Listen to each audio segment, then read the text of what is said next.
Your kindness is what keeps these stories about real people moving forward. We are simply a group of caring friends who want to share these deep and meaningful moments from our lives. We invite you to join our little circle of friends so we can keep talking, learning, and growing as a family. It truly warms our hearts to hear about where you live in this big world. Now, I want to talk about something that is very painful and hard to understand. Have you ever wondered if a marriage that looks perfect and happy can just break apart in a single moment? The sad answer is yes, it can. I know this is true because it happened to me. Clara and I were sweethearts since we were just little kids. We grew up on the same street, living just a few houses apart. Even though we went to different schools, we spent all our free time together. When we were very young, we used to tease each other and play games. But as we grew up, those games turned into a very deep and special love. We were each other's first love for everything in life. When I joined the Navy and had to go away for 2 whole years, she waited for me every single day. When I finally came home, we went to college together. Soon after, we decided to get married. We worked very hard to pay for the wedding ourselves because we wanted to stand on our own 2 feet and be grown-ups. We decided not to have children until we were a bit older, maybe in our mid-30s. Our main goal was to build a good life and save up enough money to buy a house of our own. When we finally tried to buy a house, the bank had some problems with the paperwork. Because of that, we decided to put the house in my mother's name for a while. We planned to change it to our names later on, but as it turns out, that was a very lucky choice for me. As the years went by, we both got better jobs. I worked from home doing design drawings, and she worked in marketing, which is helping companies sell their things. We were doing well enough to buy 2 cars. We decided to put those in my parents' names too. We did this so there wouldn't be any confusing questions or trouble with our money. You might wonder why we didn't use her family's name. Well, Clara's parents died in a very sad and terrible accident while they were out hiking in the woods. It was a very dark time for both of us because I loved them just as much as if they were my own parents. Clara had a very hard time feeling better after they were gone, but slowly, we found our way back to being happy again. We almost never had fights. When we didn't agree on something, we talked about it in a very calm and quiet way. I used to joke with her that our life was almost too perfect to be real.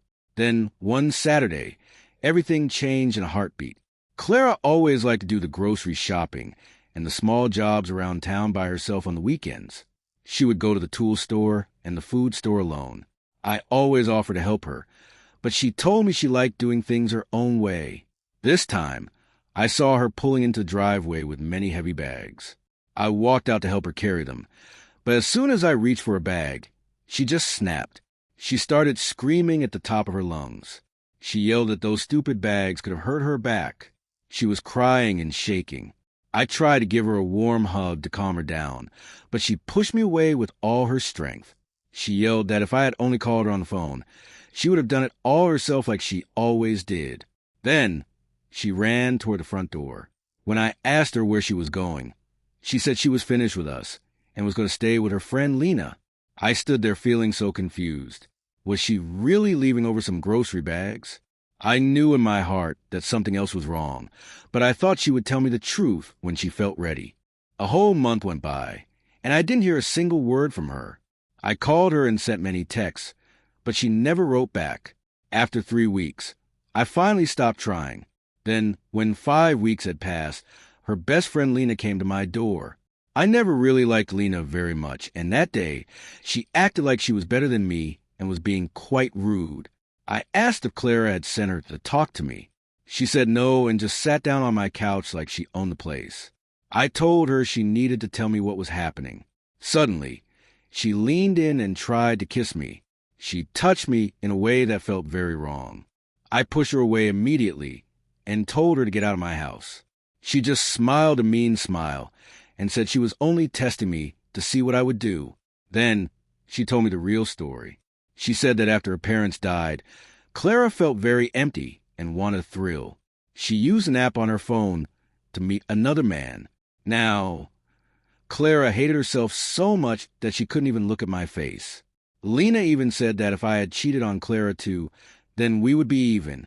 She acted like our whole marriage was just a silly game. I felt a cold anger in my heart. I told Lena to get out and to take all Clara's things with her.